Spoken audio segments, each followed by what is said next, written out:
लेकिन मैं करता चलूं, सिंध में कानून की धज्जियां उड़ाई जा रही हैं। मैंने कल वजीर आजम को यह गुजारिश की है, थरपारकर में हिंदू कम्युनिटी के एक बड़े बाइज्जत शख्स जिसने आजाद इलेक्शन लड़ा और 14-15 हजार वोट लिए,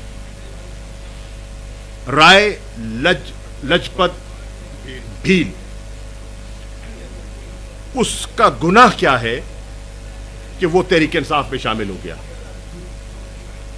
उनकी कम्युनिटी के एक बंदे को, भील कौम के बंदे को मारा गया, मर्डर किया गया, उनको इंसाफ नहीं दिया जा रहा, उनका नुक्ता नजर नहीं सुना जा रहा। और उस पर उन्होंने जब एक पुरअमन एहतजाज किया, हिंदू कबाइल ने, वो भील कम्युनिटी जो हमेशा पीपल्स पार्टी के साथ रही है,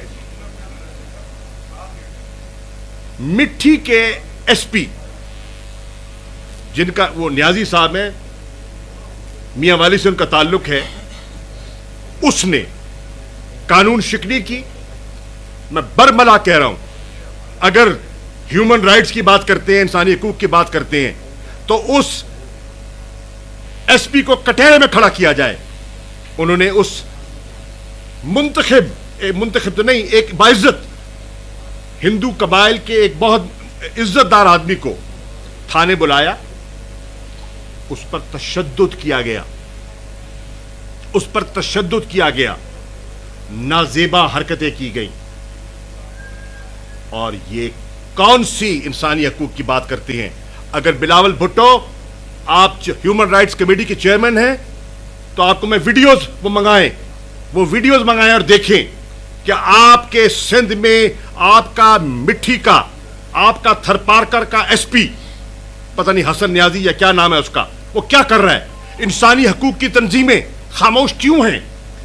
एक हिंदू के साथ, एक माइनॉरिटी के साथ, जिसके हकूक की हम बात करते हैं, जिसको पाकिस्तान का आइन बराबरी के हकूक देता है, उसके साथ ये ज्यादती हुई है। और आप उससे वोट भी लेते रहे हैं।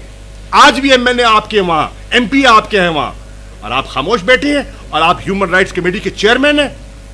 आप अपनी जिम्मेदारी निभाएं। हम आपको वीडियोस पेश करने के तैयार हैं। क्या आप उसके एसपी के खिलाफ एक्शन लेंगे? अगर आप एसपी के खिलाफ एक्शन नहीं ले सकते, जिसने नाजेबा हरकत की है, तो फिर मैं मुतालबा कर रहा हूं, बिलावल, तुम्हें चेयरमैन ह्यूमन राइट्स कमेटी का कोई हक नहीं पहुंचता। मुस्तफी हो जाओ, मुस्तफी हो जाओ। अगर तुम अपनी जिम्मेदारी पूरी नहीं कर सकते हो, इस्तीफा दो और कहो कि मैं इंसानी हकूक का तहफ़्फ़ुज़ नहीं कर सकता। ये डबल स्टैंडर्ड्स, एक तरफ आप कुछ कहते हैं और हमसे कुछ तवक्को करते हैं, और आपकी निगरानी में ये हो रहा है। चीफ मिनिस्टर आपका, हुकूमत आपकी, 12 साल से आप बैठे हुए हैं, वो वोटर आपके, और आप ये आपके नाक के नीचे ये तमाशा हो रहा है, आप खामोश बैठे हैं। ये हमें कबूल नहीं है। Thank you ji.